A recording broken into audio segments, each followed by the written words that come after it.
Abra sua Bíblia comigo, no livro de Atos dos Apóstolos. Livro de Atos dos Apóstolos, capítulo de número 3. Deus está aqui.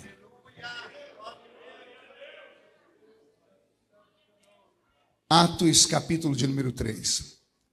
Pedro e João subiam juntos ao templo, à hora da oração, a nona.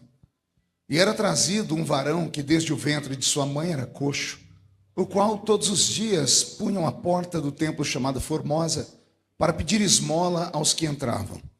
Ele, vendo a Pedro e a João, que iam entrando no templo, pediu que lhe dessem uma esmola. Pedro, com João, fitando os olhos nele, disse: olha para nós. E ele olhou para eles, esperando receber alguma coisa. E disse Pedro: eu não tenho prata, nem ouro, mas o que eu tenho, isso eu te dou. Em nome de Jesus Cristo, o Nazareno, levanta-te e anda. E tomando pela mão direita, o levantou, e logo seus pés e tornozelos se firmaram. E saltando ele, pôs-se em pé e andou. E entrou com eles no templo, andando, saltando e louvando a Deus. Amém, igreja? Feche a Bíblia, coloque no banco, na cadeira, e pegue na mão da pessoa mais perfumada do seu lado. Eu tentei bonito, não deu certo. Perfumado deve ter alguém ainda. Isso, aperte a mão da criatura com carinho até ela falar aleluia. Pentecostal que não faz barulho. Está com defeito de fabricação, né? Vamos orar? Senhor, nós te exaltamos, nós te glorificamos. E nós entendemos que dentro de mais alguns minutos, e mais uma vez, esta linda igreja ficará pequena para o tamanho da glória que o Senhor vai mandar do alto dos céus.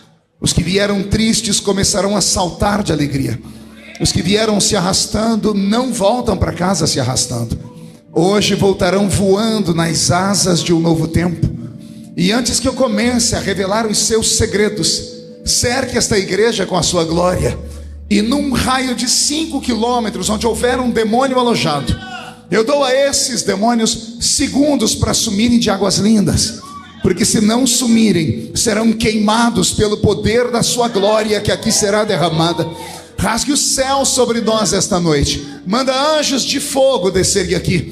Que estes anjos desçam, trazendo brasas de fogo nas mãos. Comecem a esparramar estas brasas entre nós. E onde houver um crente cheio do Espírito Santo, pega ele nesta noite, Jesus, e mostra o caminho da verdadeira e poderosa adoração.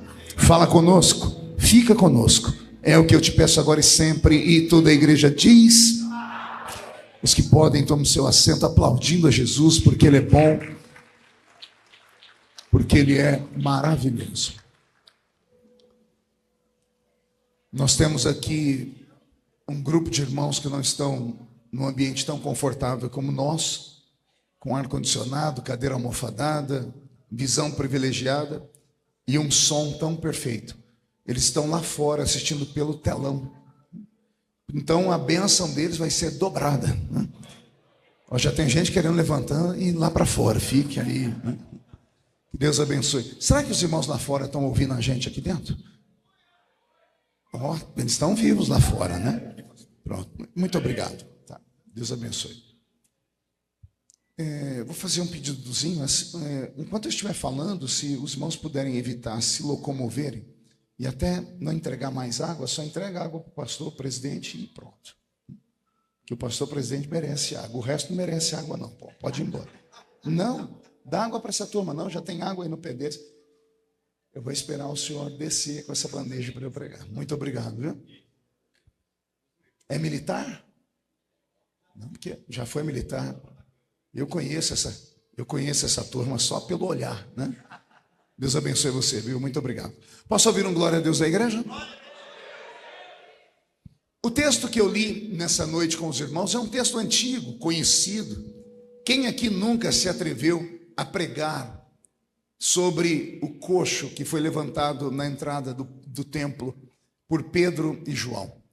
Desde a minha infância na igreja, Porque a Bíblia Sagrada é esse livro lindo que a gente escuta a mesma história 1 milhão de vezes, e cada vez que a história é contada, a história traz sempre uma novidade para nós. A Bíblia é o livro dos livros por conta disso. É um livro não mágico, mas é um livro espiritual, carregado de revelação profunda. No livro de Atos dos Apóstolos, no capítulo 3, nós temos aí o encontro entre Pedro, João e um paralítico. O paralítico que está sentado ali na beira daquela porta não era uma pessoa desconhecida. Se você ler o capítulo 4 e 5 do mesmo livro de Atos dos Apóstolos, você vai ver que ele estava ali há 42 anos. Fazia 42 anos que ele vinha naquele sofrimento de não poder se locomover. E pelo que eu entendo daquele mundo antigo, estudei bastante isso, cada pessoa flagelada por enfermidades, que não eram todos que podiam andar dentro da cidade livremente, a maioria das pessoas que tinham defeitos congênitos, que tinham algum tipo de anomalia física, eles eram proibidos de andar na cidade. Ficavam num lugar do lado de fora da cidade, chamado Vale dos Rejeitados. E lá no Vale dos Rejeitados se agrupavam aquelas pessoas que eram pessoas que não tiveram uma vida tão abastada e abençoada como a dos demais. No Vale dos Rejeitados ficavam os leprosos, os cegos, os coxos, os mancos, os ressecados, as mulheres que tinham seu fluxo menstrual desritimado, todos ficavam fora da cidade. Os irmãos que conhecem a Bíblia devem se lembrar de um dia, os discípulos olhando para um homem enfermo e perguntando para Jesus: Senhor, pelo tamanho dessa enfermidade, quem pecou? Ele ou os pais dele? Porque naquele mundo antigo, eles entendiam que qualquer tipo de doença era por simples fato de alguém ter pecado, de alguém ter cometido algum tipo de erro. Então eles acreditavam fielmente que uma pessoa que nascia com qualquer problema congênito, qualquer problema de anomalia física, é porque os pais haviam pecado. Eles se baseavam no texto de Deuteronômio, que diz que Deus visita o pecado dos pais dos filhos até a 3ª e 4ª geração. Então, as pessoas que tinham esse tipo de enfermidade não podiam andar no meio da cidade. Os que conseguiam romper isso eram pessoas que vinham de famílias estruturadas, de famílias ricas, importantes, que conseguiam junto ao prefeito da cidade uma espécie de alvará para que eles pudessem caminhar na cidade e pedir esmolas. Mas no final do dia, nenhum deles podiam dormir na cidade. Antes do portão da cidade se fechar, eles eram obrigados a sair e dormir no Vale dos Rejeitados. Não podiam ficar entre os perfeitos. Então tinham lá o lugar dos imperfeitos e o lugar dos perfeitos. Esse moço aqui vinha de uma família, possivelmente uma família conhecida, e por ter esse tipo de enfermidade, ele conseguiu um alvará para poder esmolar na porta do templo. O templo não se chamava Formosa, era o templo do Senhor. A porta sim se chamava Formosa. Não havia apenas uma porta naquele templo, eram 12 portas. Quantas portas eu disse? Então imagine vocês que cada porta tinha um dono. Em cada uma daquelas portas tinha alguém com algum tipo de enfermidade. Um cego, um leproso, um outro aleijado, um outro cego. As pessoas que entravam nesse dia, porque era um dia especial, já haviam saído eles da Páscoa. Então as pessoas que estavam ali estavam terminando de adorar a Deus pelos dias sagrados dos judeus. Então esse homem era muito conhecido ali. E eu não duvido que Pedro e João também o conheciam, porque Pedro e João cumpriam a lei.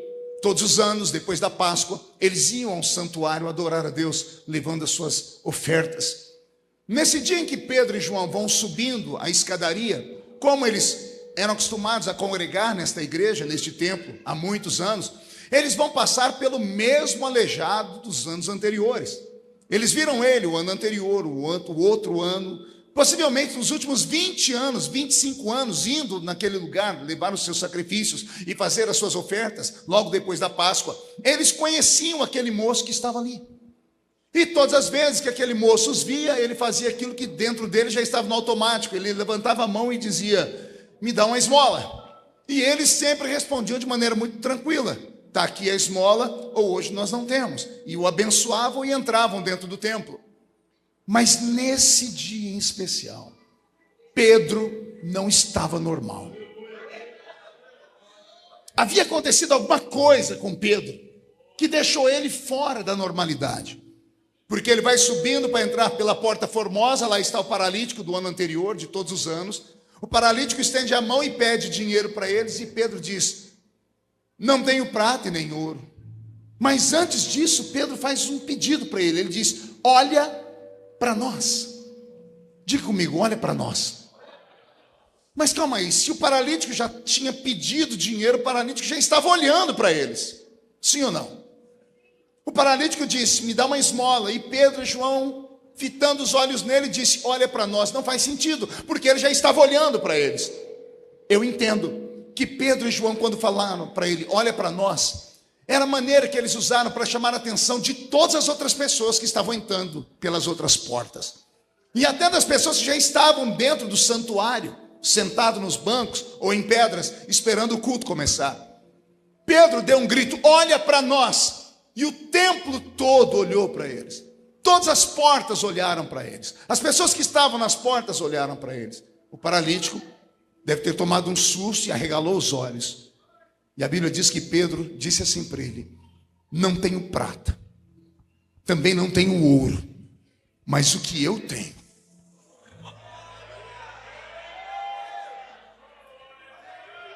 Eu fico imaginando as pessoas olhando para ele e para João e fitando eles da cabeça aos pés, dizendo: calma aí, se ele não tem prata e não tem ouro, o que é que ele vai dar para esse homem? Ele não tem pão, ele não tem uma sacolinha do supermercado, ele não comprou brócolis, ele não tem uma cenoura, eles estão com as mãos vazias. Se ele está dizendo que não tem ouro e prata, mas o que tem ele vai dar, o que é que esse Pedro vai dar para ele? E aí Pedro grita: não tenho prata nem ouro, mas o que eu tenho, isso eu te dou. Em nome de Jesus Cristo, o Nazareno, levanta-te e anda. E o paralítico não andou. É interessante isso, né? Está escrito, e Pedro falou: em nome de Jesus Cristo, o Nazareno, levanta e anda. E o paralítico não andou. Nesse momento, se é qualquer um de nós, acabou o ministério da gente. Acabou a fé, acabou tudo. Imagina, você está chamando uma pessoa para curar ela e você dá uma ordem, ela não obedece. A sua fé já vai lá embaixo. Mas Pedro não estava normal. Pedro fez algo tão extraordinário que eu vou reproduzir aqui. Vamos ver. Não, você não, Lucas. Você, põe a Bíblia tudo ali no colo dele. Não, fica sentado. Isso, pega as coisas. Isso. Você é meu paralítico agora, fica tudo tortinho aí. Me dá uma esmola. Olha para mim. Eu não tenho prata, eu não tenho ouro, mas o que eu tenho, eu te dou. Em nome de Jesus Cristo Nazareno, levanta-te e anda.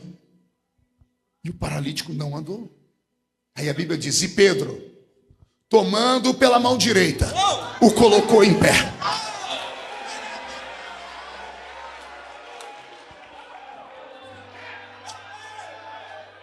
Pedro não estava normal. Esse não é o Pedro que eu conheci da Bíblia. Aconteceu alguma coisa 54 dias antes. Marcou o número aí? Diga aí comigo, 54 dias antes. O Pedro de 54 dias antes não é o mesmo Pedro de agora.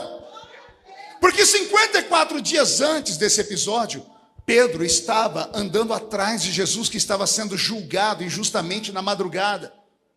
E cada vez que Pedro passava, alguém dizia: eu te conheço. Você andava com ele. E ele diz: eu não conheço esse homem. Não, as suas vestes te identificam.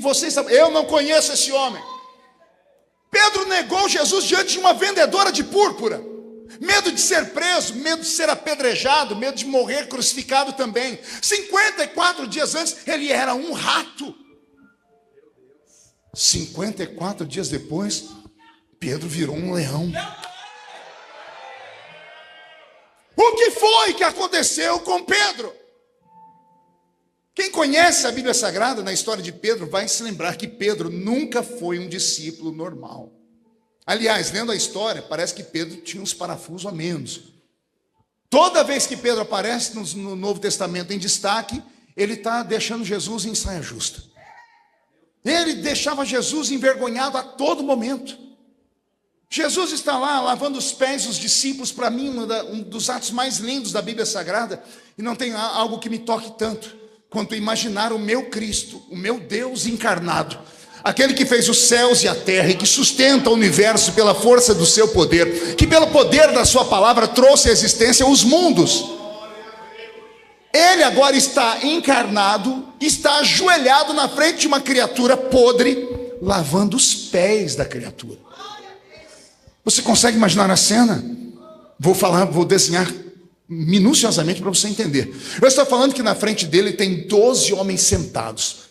12 homens, cada um com temperamento, cada um com seu caráter, uns piores que os outros, todos eles com os pés trincados, sujos e rachados. E aí vem Deus, o Criador do mundo, se encarna e vem viver a nossa vida. Não bastasse viver a nossa vida, agora ele coloca esses homens sentados em tronos, e ele, o Criador, se ajoelha na frente deles.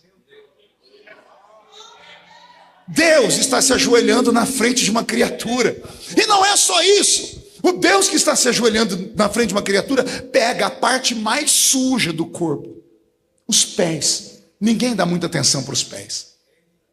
Ele vai pegar nos pés dos seus discípulos. Está todo mundo chorando, emocionado, sentindo o que eu estou sentindo aqui. Mas quando ele vai colocar na mão no pé de Pedro, Pedro escondeu os 2 pés. Quebrou o clima, acabou com o culto, roubou a unção. O maior ladrão de unção do Novo Testamento chamava-se Pedro. Jesus falou: Pedro, cadê seus pés? Está aqui para trás. E por que você escondeu? No meu pé o senhor não põe a mão não. Aí Jesus olha para ele e diz assim: se eu não lavar os seus pés, você não tem parte comigo. Aí Pedro desenrolou um pé, desenrolou outro pé. Quando Jesus foi lavar os pés, Pedro esticou as 2 mãos de uma vez. Jesus falou: por que você está estendendo as mãos? Já que o senhor vai lavar, Senhor, não lava só os meus pés, lava as minhas mãos, lava o meu corpo inteiro, me lava por completo, porque eu não sou digno de nada. Esse é Pedro, que errando nos dá ensinamentos bondosos. Alguém lembra de Jesus caminhando no meio das águas, na madrugada, a tempestade jogando o barco dos discípulos de um lado para o outro, e todo mundo olhando no meio do mar e enxergando um fantasma? Acontece isso com os crentes hoje também. Vi enxergar Jesus como Jesus quando tudo está bem é fácil. Bastou o teto cair na cabeça, Deus vira um fantasma. A gente não consegue ver Jesus no meio da dor. A gente só consegue ver Jesus quando está tudo bem. E por isso essa geração de hoje a gente chama de geração Nutella. Troca Jesus por um quimba de cigarro fumado. Põe Jesus na parede toda hora dizendo: ou o senhor me dá ou eu saio dessa igreja e vou para a igreja que tem aqui do lado. Ah, coisa ruim. Você tem que enxergar Jesus como Deus é no meio da tempestade.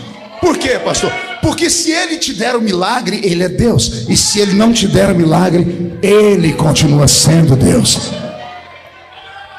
Mas está lá Pedro gritando: se és tu, me manda ir ter contigo. E Jesus diz: vem. E Pedro pula nas águas, dá 3, 4 passos e afunda. Lá vai Jesus socorrer Pedro e dizer: homem de pouca fé. Quanta fé? Não ouvi? Eu já vi tantos pastores espancarem Pedro por causa desse versículo e falar para os crentes: homem de pouca fé. Eu sempre fui curioso, sempre fiz perguntas, às vezes algumas até indigestas. Meus professores de escola dominical de teologia, eles não gostavam muito de mim, porque eu fazia aquelas perguntas que ninguém faz. Um dia eu perguntei assim: calma aí, se Pedro, que pulou no meio da madrugada, no meio do mar, e andou um pouquinho, é homem de pouca fé, quanta fé tinham aqueles que ficaram no barco? Aí me diz aí, mãe, fala comigo. Se Pedro, que pulou no meio das águas, na escuridão, pisou em cima das águas, teve essa audácia, é um homem de pouca fé, quem ficou no barco tinha que fé? Não tinha fé nenhuma. Mas eu imagino Pedro sendo socorrido por Jesus, indo para o barco, Pedro se enxugando e os discípulos dizendo: Senhor, desculpa Pedro. Toda vez que alguém contar essa história vai falar que Pedro afundou, é um homem de pouca fé. Eu imagino Pedro pedindo a oportunidade de falar: Senhor, posso falar? Fala, Pedro. Eles têm razão, toda vez que alguém contar essa história, vão falar que eu afundei, mas antes vão ter que falar que eu andei. Mas a turma do lado de lá vai gritar, mas afundou. Aí Pedro vai dizer, mas eu andei. Mas afundou, mas eu andei. Quando forem contar a história de que 2 homens quebraram a lei da gravidade, um veio do céu e o outro sou eu, Pedro da Silva Sauro, dá licença? Com Pedro eu aprendo uma coisa aqui, pergunte o quê? É melhor ir e voltar do que nunca ir. É melhor ir e bater com a cara no muro e voltar todo arrebentado. Pelo menos você vai dormir tranquilo. Vai dizer assim, eu tentei. Duro é para a pessoa que é covarde, que não acredita nem nela, nem no Deus que ela serve. Aí as oportunidades vão passando e a pessoa sempre vai dar uma desculpa. Não era minha hora, eu não tinha isso, não tinha aquilo. Covarde. O covarde tem um poder capaz de amarrar a mão de Deus. Dá para entender isso? Consegue imaginar alguém amarrando a mão de Deus? Eu estou te apresentando, o covarde amarra a mão dele. Porque o covarde faz uma palavra ao cosmos dizendo assim, o Senhor não pode fazer isso na minha vida, o Senhor não tem condições de fazer na minha vida. Então ele não se joga pela fé. Então ele impede Deus de operar o milagre. Não confunda covarde com fraco.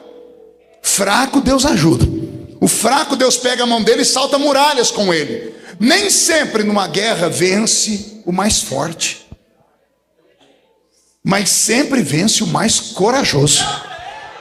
E está achando que eu estou falando muito? Se chegar no céu antes de mim, vai lá bater um papo com Davi. Pergunte para Davi se ele tinha força para enfrentar Golias. Se ele fosse para o mano a mano com Golias, Davi vai dizer, força eu não tinha, mas me sobrava coragem. Pegue esta palavra e não deixe as oportunidades se afastarem da sua vida. As pessoas sempre perguntam para mim, pastor, como é que o senhor venceu na vida? Simples, eu sempre tive coragem. Eu nunca deixei nada, nem ninguém se meter entre mim e o Deus que plantou em mim sonhos. Nunca deixei alguém falar que por causa que eu era filho de mãe solteira, porque eu morava numa casa de 2 cômodos com 14 pessoas, porque eu sou filho de mãe solteira, porque eu sou famoso filho bastardo, no meu documento o nome do meu pai é um tracinho. Tem um risquinho lá. Um dia eu fui abrir uma conta no banco, o rapaz falou, qual é o nome do seu pai? Eu disse, Tracinho. Ele falou, do quê? É uma coisa ruim. Ele achou que o nome do meu pai era Tracinho mesmo. É porque eu sou da época que pai não era obrigado a assumir filho. Então, eu poderia usar 1 milhão de desculpas para não ser nada nessa vida. Mas eu fiz o caminho inverso.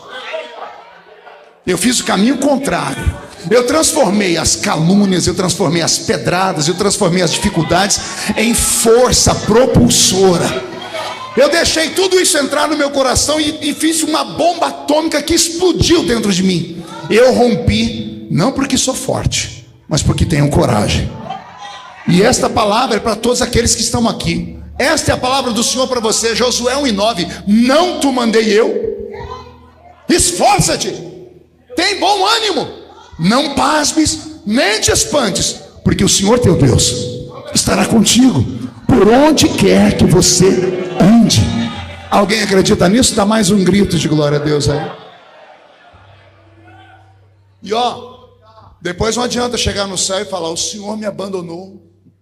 Lá tem os livros, um deles, ao ser aberto no grande dia, Deus vai te mostrar todas as oportunidades que você teve e você não abraçou. Já leu em Apocalipse? E abriram-se os livros, e abriu um livro onde tinha todos os atos dos homens. Tem livros que a gente nem sabe o nome deles, que serão abertos naquele dia. E um desses livros será esse, para ninguém falar que Deus foi injusto, para você não falar que Deus te abandonou, que Deus amou mais aquele do que aquela. Deus não faz acepção de filhos aqui. Agora, os filhos é que tem que ter a audácia e a coragem. Eu sempre conto que eu tenho 3 filhas.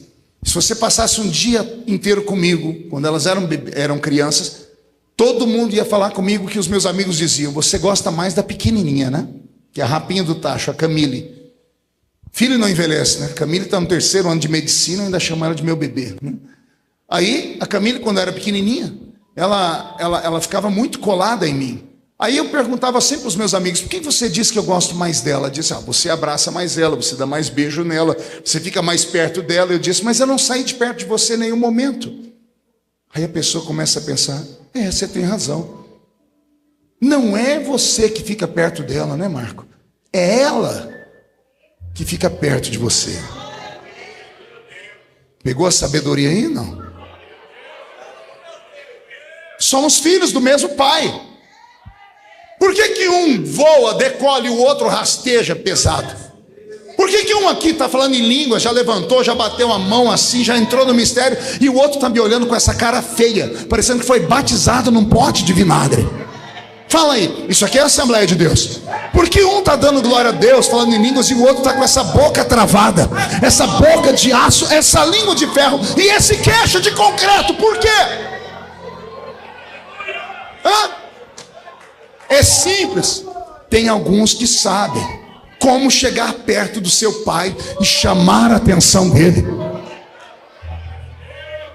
Até hoje, quando uma das outras filhas querem qualquer coisa comigo, elas vão e falam assim: Camille, pede para o pai.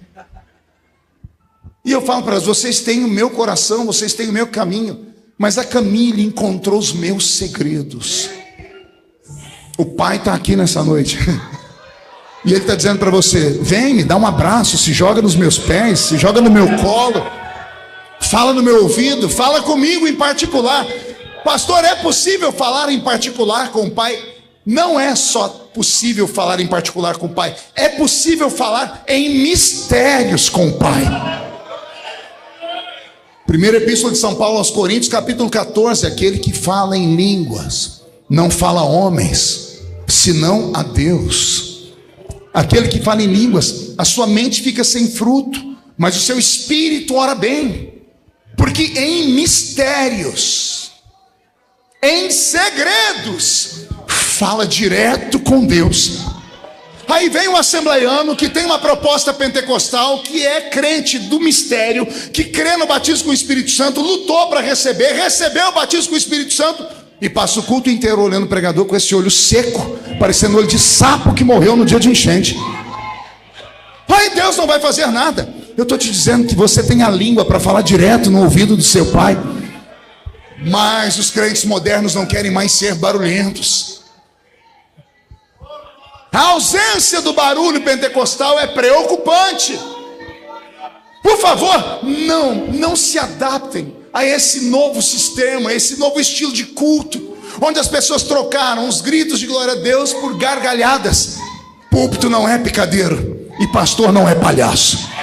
Igreja não é um lugar de entretenimento. Aqui ainda é um quartel-general. E você veio aqui receber palavras de ordem. E eu, como soldado experiente, que tem uma patente mais alta do que você, estou aqui te explicando por que mesmo tendo passado 30 anos, eu ainda continuo pregando com a mesma graça e a mesma unção. O segredo é que eu nunca me afastei de Deus. O meu segredo é que eu falo com Ele todos os dias, eu oro em línguas todos os dias, eu ainda leio a Bíblia Sagrada, eu ainda jejuo.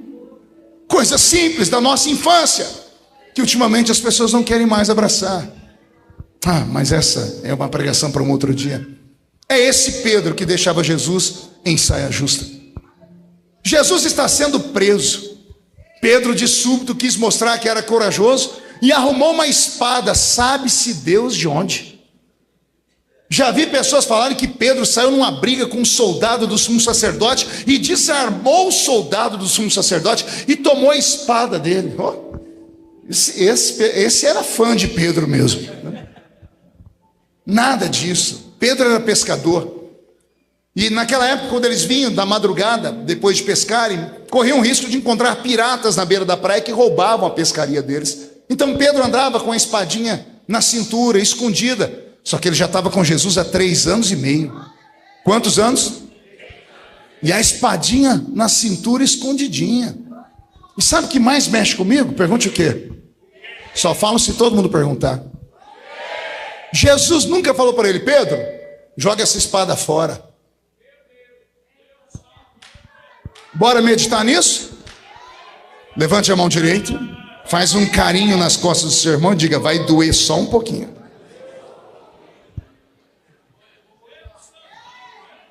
Se Jesus tivesse falado para Pedro: Pedro, tira essa espada aí da cintura, Porque por revelação eu soube que você tem uma espada aí, caminhando comigo há 3 anos. Joga essa espada fora. Pedro teria jogado fora, sim ou não? Claro que tinha. Então por que Jesus nunca falou para ele tirar a espada da cintura? Simples. Porque Jesus sabia que Pedro obedeceria, tiraria a espada da cintura. Mas a espada não tem que sair da cintura primeiro. Primeiro ela tem que sair do coração. Vou dar um exemplo. Eu me converti numa quinta-feira chuvosa, semana seguinte, depois do carnaval, numa Assembleia de Deus, 1987. O culto de Pedro, Tiago e João. Culto alegre, o presbítero pregava e dava uns golpes de Kung Fu. Eu disse, é isso que eu quero para a minha vida. O rapaz do meu lado ficou a reunião inteira falando samambaia, samambaia, samambaia. Eu perguntei para ele depois se a mãe dele era dona de uma floricultura. E ele abriu aquela boca desdentada e disse assim, não é samambaia não, é língua de anjo. E eu conheci o rapaz, era analfa de pai e beta de mãe, meu vizinho. Falei, e você fala em língua de anjo? Eu falo. Eu disse, como? Jesus me ensinou. E ele olhou para mim e disse, e se você quiser, ele te ensina também.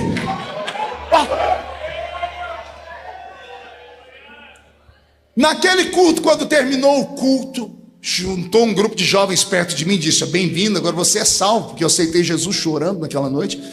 E aí vieram e disseram, só que a partir de agora, anota aí, você não pode mais assistir televisão, colocar short, jogar bola. E a lista era grande. Agora era música de terror, Roberto, não era música de amor, não, era de terror. Está dormindo aqui o Roberto.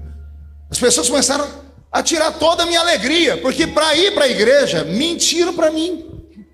Falaram, Jesus te ama do jeito que você é. E eu fui do jeito que eu era. Aí quando eu estava lá, agora Jesus quer que você muda. Eu falei, e se eu não mudar? Um levantou a mão e disse assim, agora você conhece a verdade. Irás para o inferno.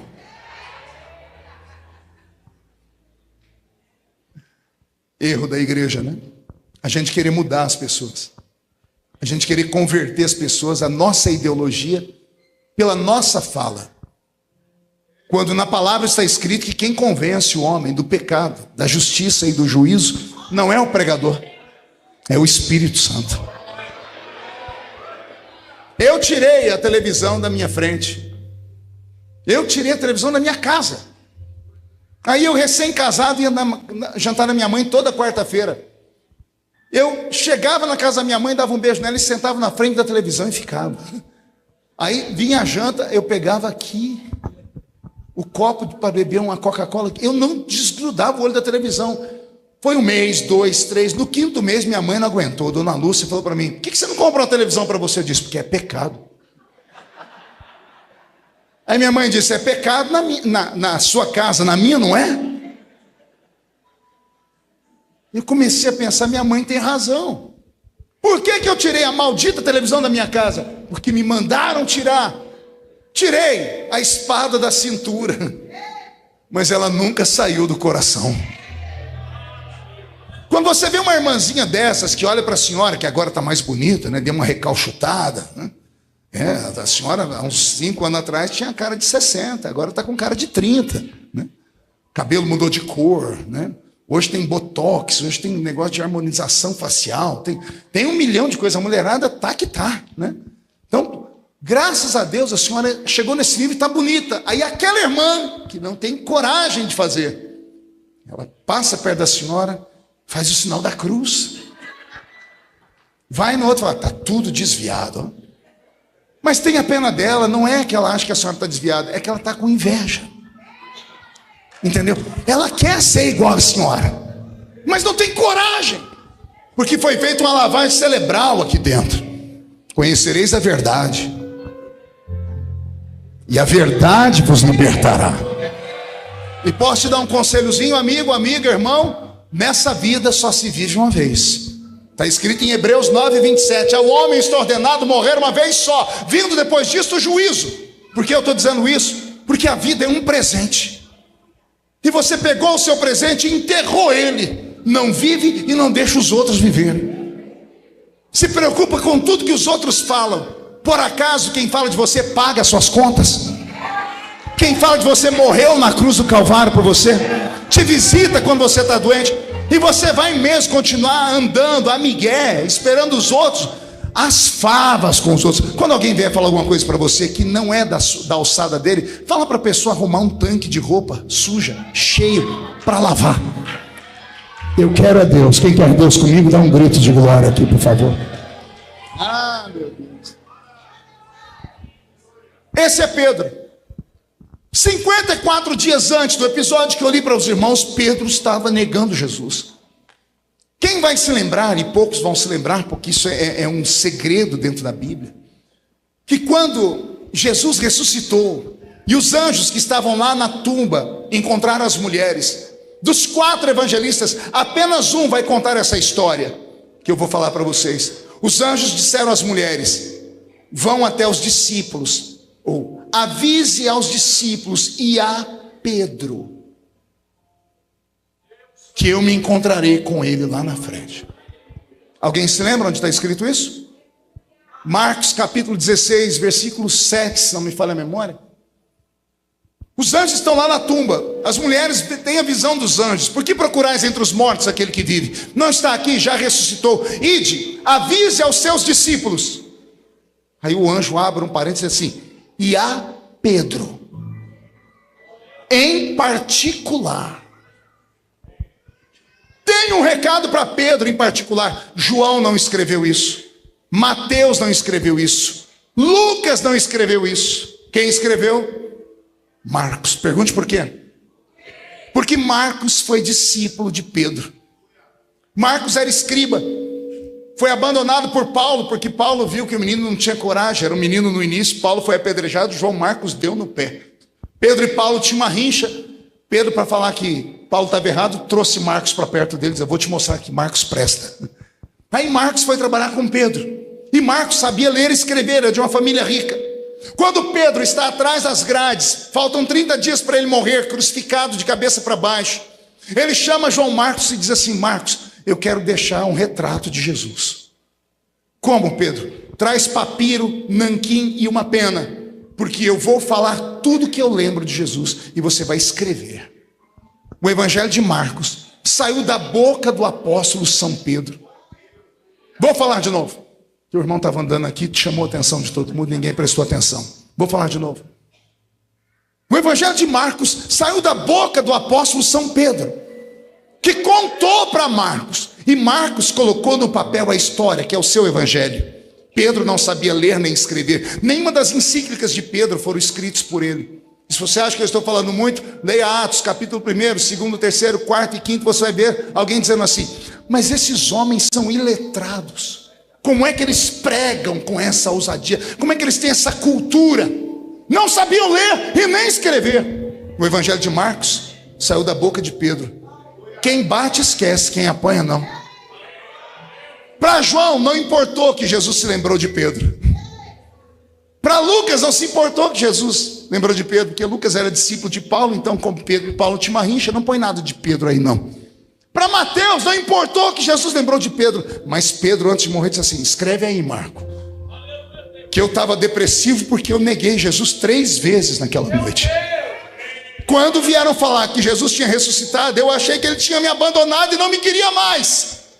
Mas quando as mulheres chegaram, uma delas falou assim: o anjo mandou um recado para um discípulo em particular aqui.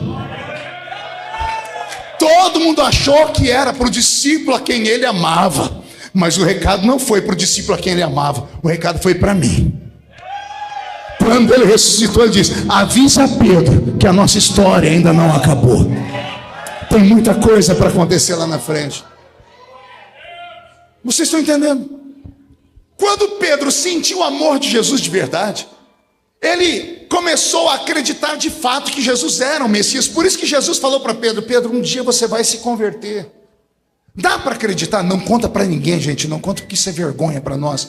Dá para acreditar que Pedro andou ao lado de Jesus por 3 anos endemoniado? Teve uma irmã que fez o sinal da cruz ali atrás.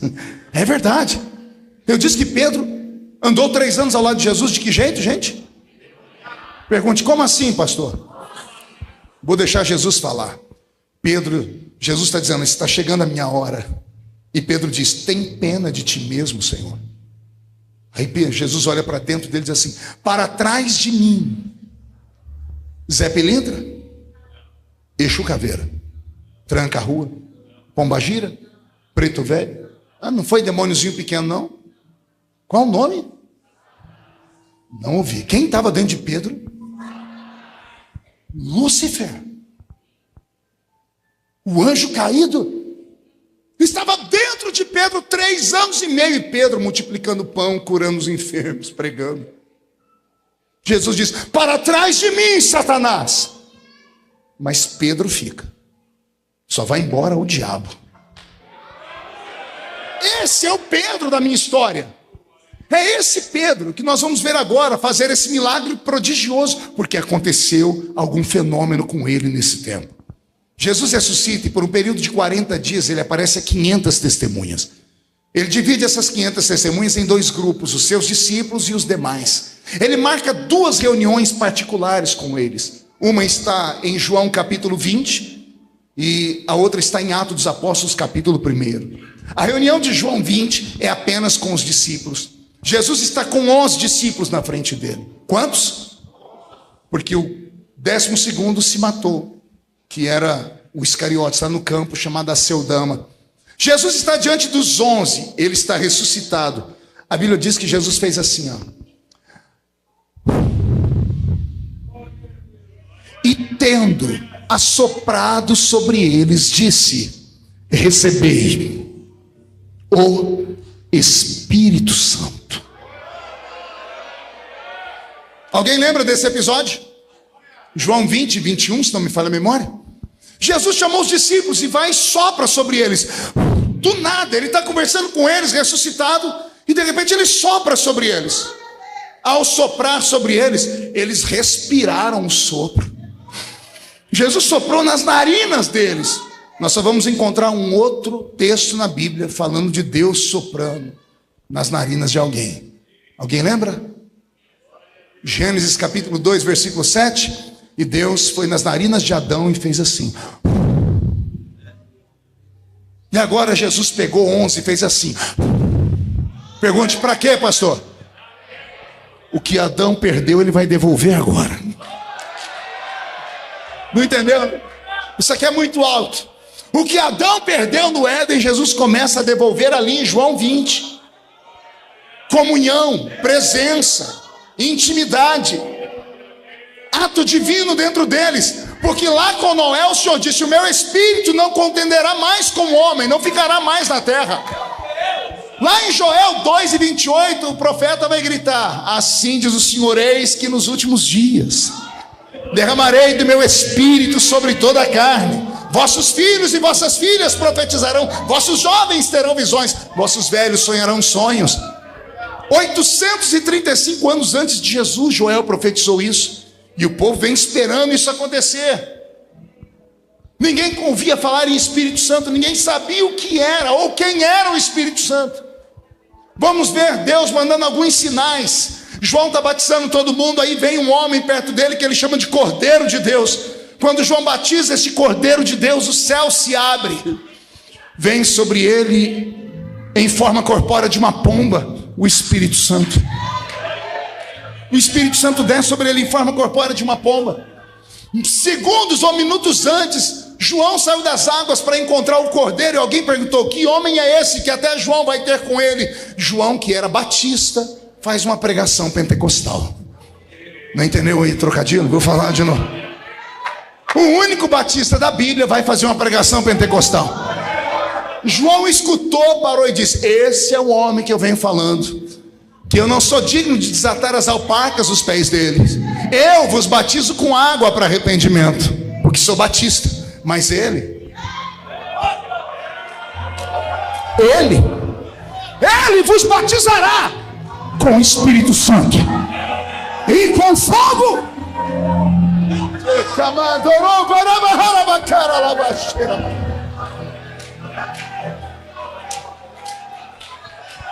Jesus acaba de ter esta reunião com eles. Ele soprou sobre eles: recebei o Espírito Santo. Lucas, capítulo 24, verso 49, vai dizer que nessas últimas palavras de Jesus com os discípulos, Jesus disse assim para eles: ficai em Jerusalém, até que do alto sejais revestidos de poder. Não é vestido, é revestido. Em João 20, 21, Jesus veste eles. Eles estavam nus. Aí o Senhor veste eles. Pergunta: de que forma?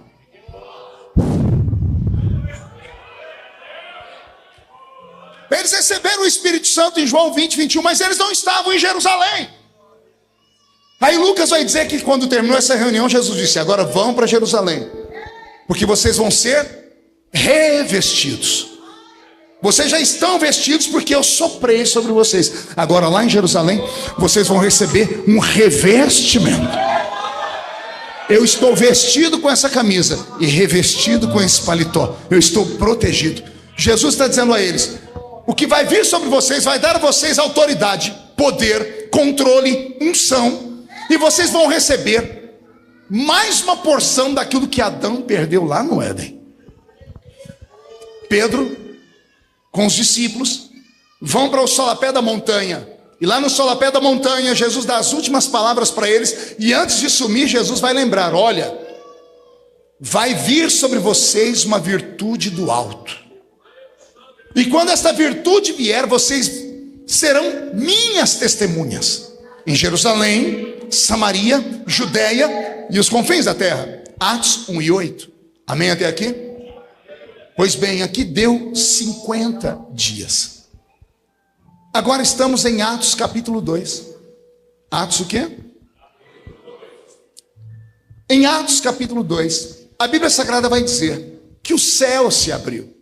Só que momentos antes nós vamos ver que houve um hiato de 10 dias entre a ascensão de Jesus ao céu e a descida do Espírito Santo na terra. Foram 10 dias. Quantos dias? Nesses 10 dias, aquelas quase 500 testemunhas para quem Jesus apareceu por um período de 40 dias, ele apareceu para eles e conversou com eles dando um endereço. Esse pessoal não se reuniu do nada, não. Eles receberam orientações e todos foram para Jerusalém e entraram na casa de um irmão e uma sala chamada cenáculo. Cenáculo não é igreja, é uma sala comum de uma casa grande. 500 pessoas se agruparam dentro daquela sala e ficaram ali. E eu imagino fazendo o quê? Porque Jesus só disse: ficar em Jerusalém até que do alto sejais revestidos de poder.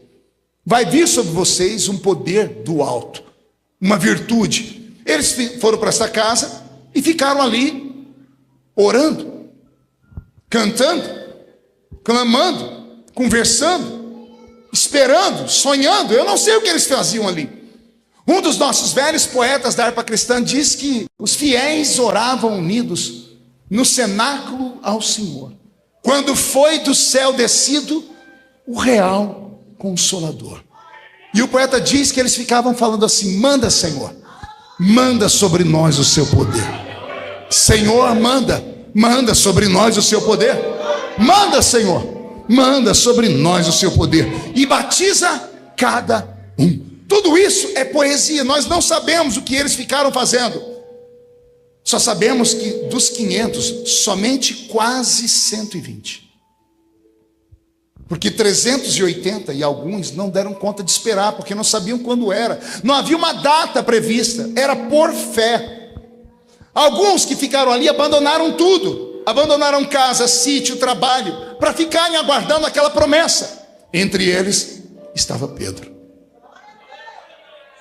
E 10 dias depois, diz a Bíblia, veio do céu um barulho como de um vento forte e impetuoso, que encheu a casa onde estavam assentados. Foram vistos por eles línguas repartidas como que de fogo, as quais pousaram sobre cada um deles. E todos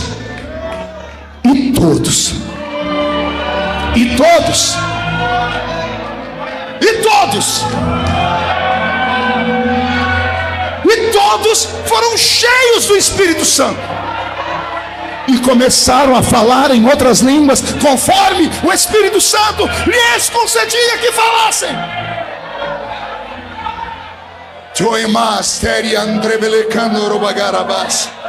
Ouça,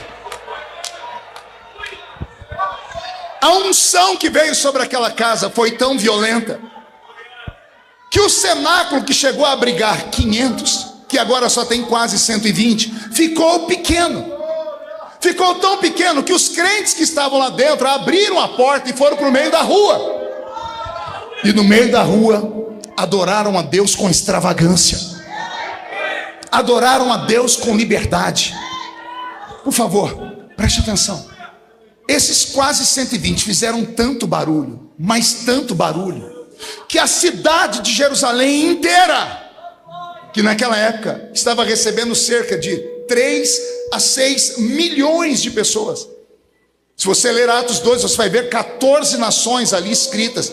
Vieram judeus da Panfilha, da Frígia, de Cirene, do Egito. Vieram judeus do mundo todo. Eles vieram para a festa. A cidade estava tomada. Alguém aqui já foi em Israel alguma vez?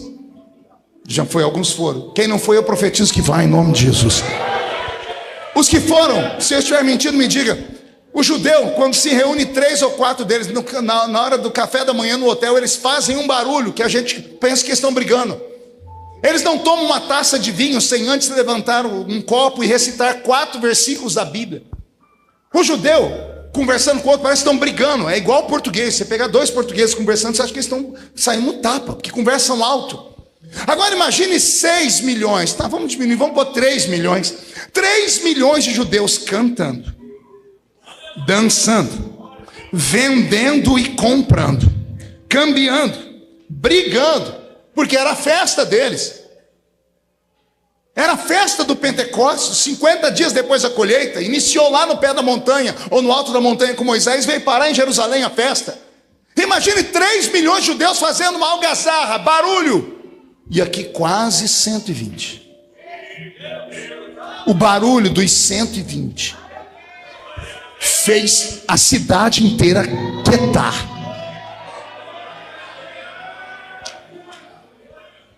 Esse som que veio do céu não foi ouvido só pelos que estavam dentro da casa, foi ouvido por toda Jerusalém. A cidade parou e começaram a seguir. E quando viram os crentes adorando, olha o que um deles falou: não são judeus esses homens, mas estão bêbados a uma hora dessa. Eu só conheço um bêbado de 2 formas: chegar perto dele e sentir o cheiro da maldita manguaça na sua boca, ou você vê uma pessoa fazer uma coisa que não é normal fazer, andar torto, rindo, botão torto, aquela coisa esquisita que vocês sabem como é um bêbado. Por que o homem gritou: estão bêbados a essa hora do dia? Porque eles não estavam normais. E aqui eu saio na defesa daqueles crentes de antigamente que hoje já estão em extinção, que quando o Espírito Santo vem sobre eles, eles se entregam, e eles bailam com ele, e eles dançam com ele, eles batem o pé no chão, fazem as coreografias. Ah, se esses crentes que nunca sentiram isso entendessem o que aqueles estão sentindo. Ah, se esses crentes que têm a língua maior do que a minha gravata, que vivem falando isso aí é meninice, soubesse o que é que aquele menino ou aquela menina estão sentindo. Ah, se soubessem.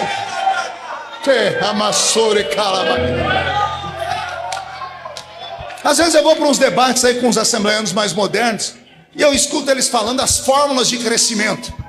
Se fizermos isso, mais isso, menos isso, e treinarmos as pessoas assim, eles vêm com mapas, vêm com documentos, com vídeos. Eu fico dando risada. Eu falo para ele assim: isso aí não presta para nada. Eu lembro da década da colheita. A Assembleia de Deus do mundo, encabeçada pela Assembleia de Deus do Brasil, fez uma matemática que o mundo inteiro seria salvo em 5 anos, pela matemática. E não virou nada. E nunca vai virar. Porque não é coisa humana, não é intelecto humano, é algo divino.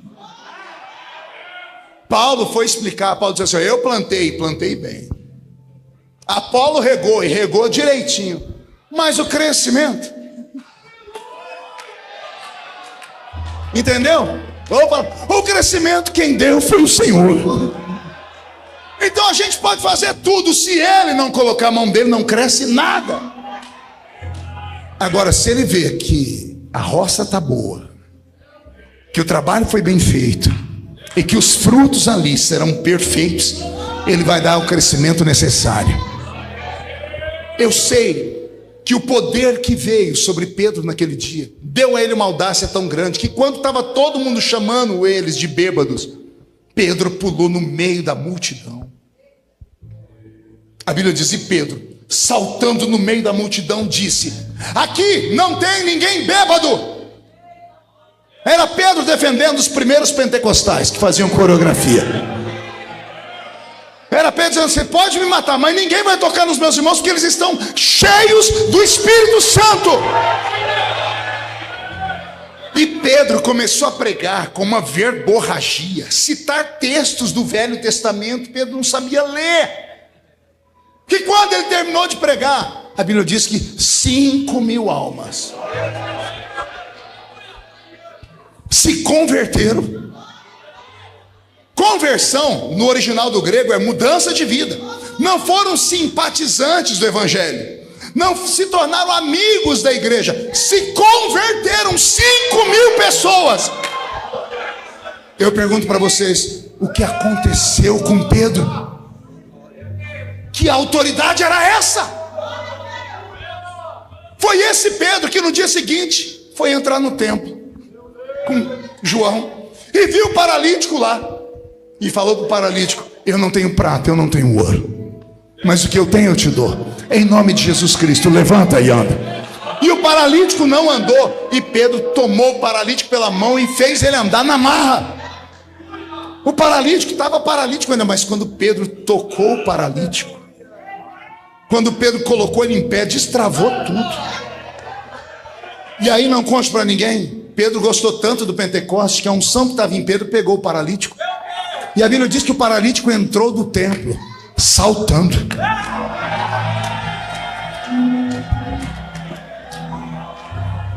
Pulando e adorando a Deus.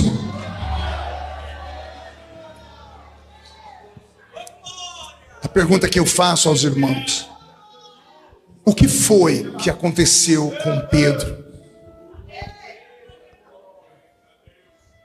O que aconteceu com os nossos velhos pais?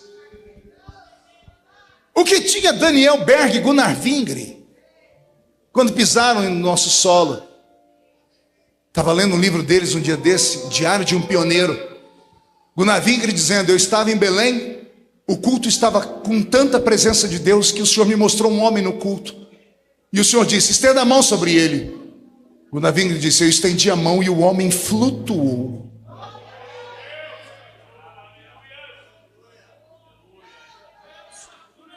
Está lá, Diário de um Pioneiro. Nossos velhos pais não editavam heresia, nem publicavam coisa mentirosa. Você passa umas 10 páginas, está ele dizendo: eu estava pregando em Boston, em Somerville, e de repente eu fui tomado por uma alegria que eu não conseguia mais falar e comecei a rir. Eu precisei sentar. Ele disse que enquanto ele ria, o que estava nele foi pegando em todo mundo, toda a congregação começou a rir. E Jesus começou a curar e batizar com o Espírito Santo. O que tinha os velhos pais lá na minha cidadezinha, Orlândia? Quando dentro de um salãozinho 3x4, cantando o hino 15 da harpa, Jesus batizava com o Espírito Santo. E o velho presbítero, irmão Ovídio Ramos, pegava aquele maldito sininho e chacoalhava para a gente ficar quieto. E a gente fala: mas Jesus está batizando com o Espírito Santo. Ele fala assim: não é hora disso.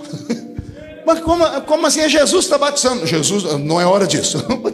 Como assim não é hora disso? Olha que época! O que foi que aconteceu com Pedro? Se descobrirmos o que aconteceu com ele e buscarmos, pode acontecer conosco também. O mundo não precisa de mais igrejas. O mundo precisa de uma verdadeira igreja.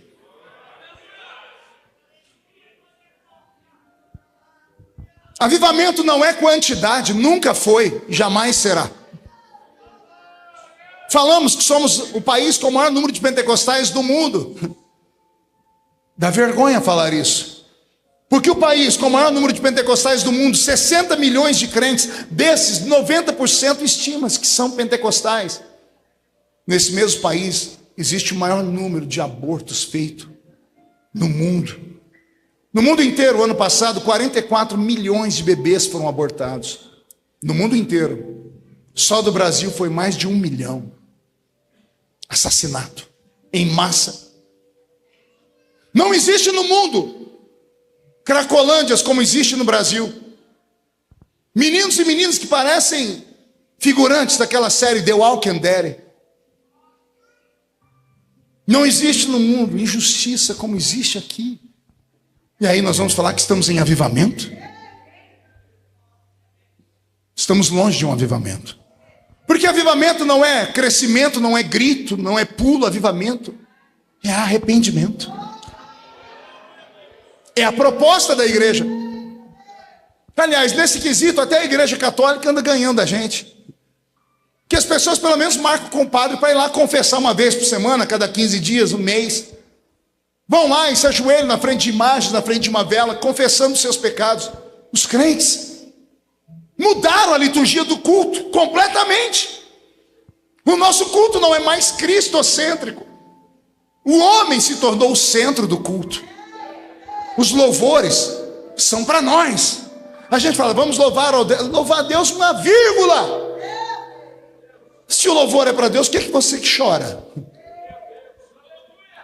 O louvor é para Deus, mas é você que dança, é você que pula. Então o louvor não é para Ele, é para você mesmo.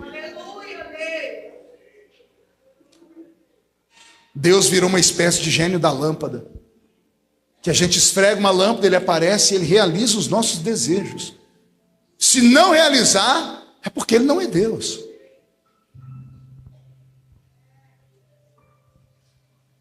E aí a gente tem que ficar lendo as histórias da Bíblia e imaginando. Quando na verdade Jesus disse, olha, vocês farão os sinais que eu fiz. E farão outros maiores do que esse que eu fiz.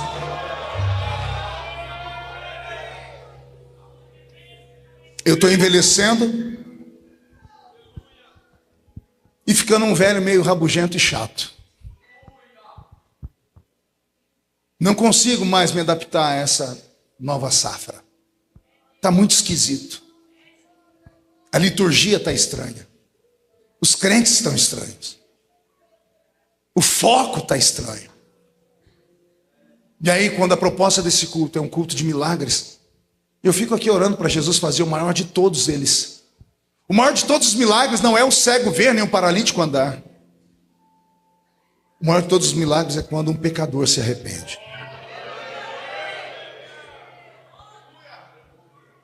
É quando a igreja começa a entender que se tudo que eu estou falando já aconteceu um dia e não acontece mais, só existe duas respostas: ou era tudo mentira,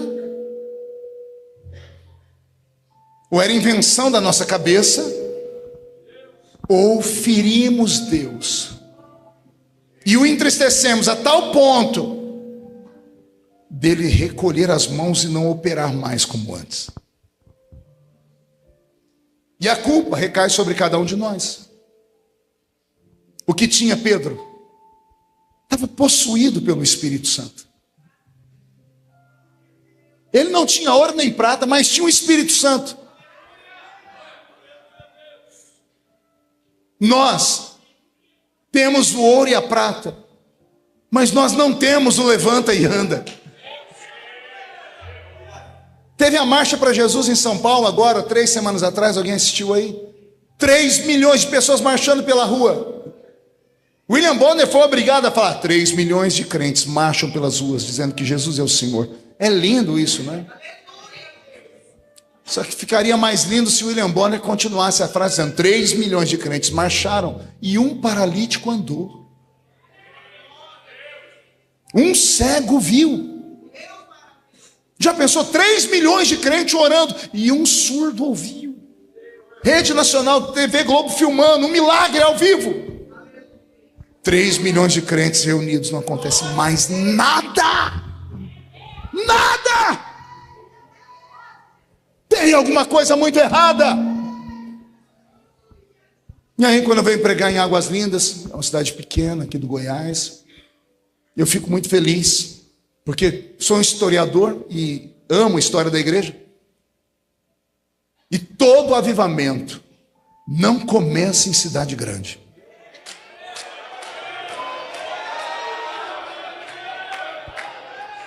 Avivamento nasce em lugar pequeno. Ou é num cenáculo, ou começa em Nazaré. Quem sabe não é em Águas Lindas nessa noite. O Espírito Santo está aqui. E foi ele, através de Pedro, que levantou aquele paralítico.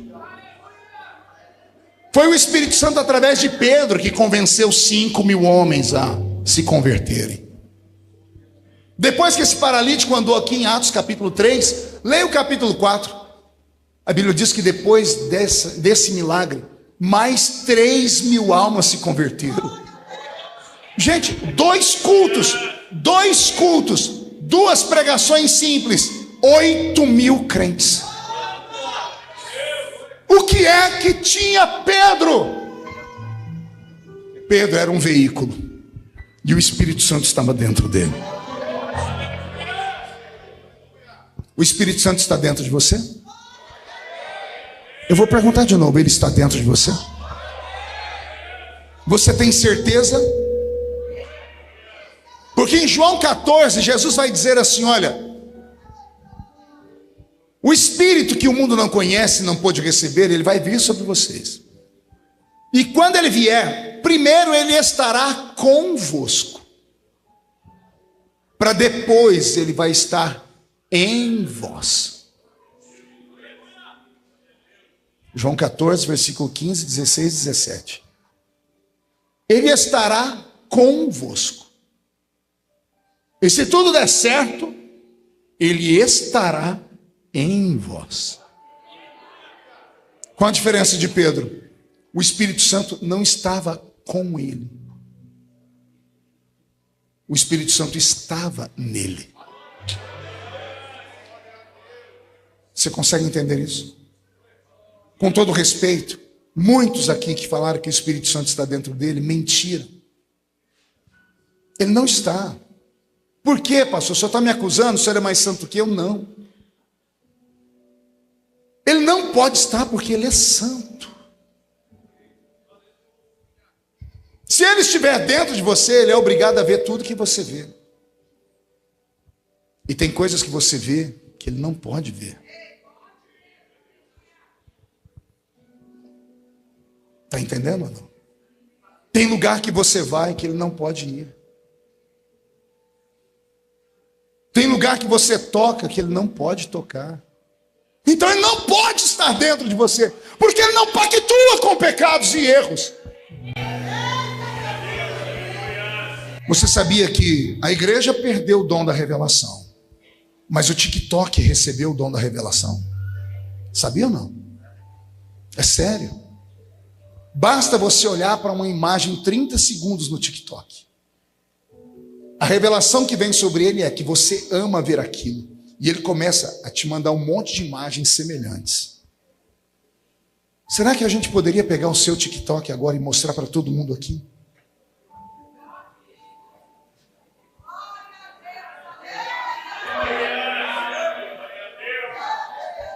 Estou falando de uma coisa simples, mas é moderna. Jesus disse, se pecar contra mim, tem perdão. Contra o meu Pai também, contra o Espírito Santo. Nem hoje, nem nunca mais. Por quê? Porque o Espírito é santo. Porque os nossos cultos eram tomados por uma atmosfera de milagre. Porque a igreja era santa. Porque não tem mais milagre. Porque o Espírito Santo não consegue usar mais ninguém.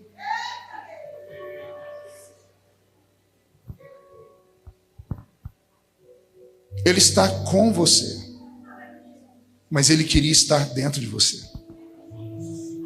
Se ele estiver com você, Ele caminha com você até onde dá para ele ir.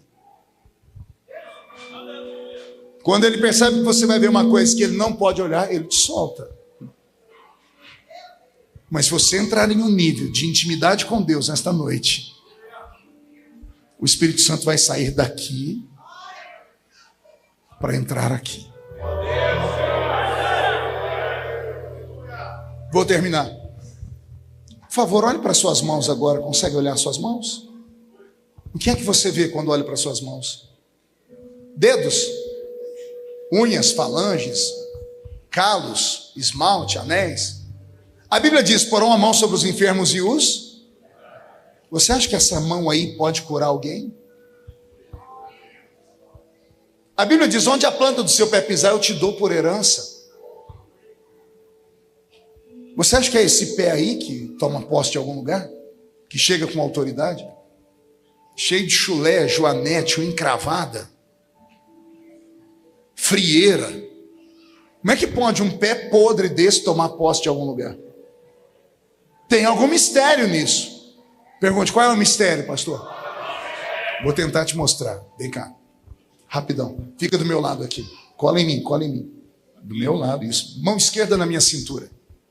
Isso. Mão direita em cima da minha mão direita. Fecha os dedinhos. Isso. Fica com o braço tranquilo, tranquilo. Pé direito. Pé esquerdo. Segura firme na minha cintura. Vamos caminhar.